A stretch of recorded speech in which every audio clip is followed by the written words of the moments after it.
DS diving service.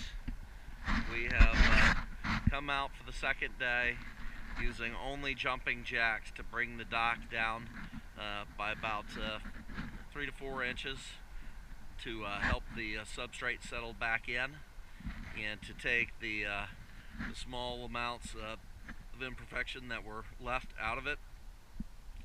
I believe at this point it should be very easy to replace caps, stringers, and deck boards and have your deck be completely level. Alright, thank you for choosing DS Diving. Also, I did put that pole back in out there. I did not leave it the same height as the rest of the poles, because if I had, it would have only been in the ground 6 inches to a foot. I've driven it down. I have not taken it to where I want to take it, because I want to find out what you want done with it.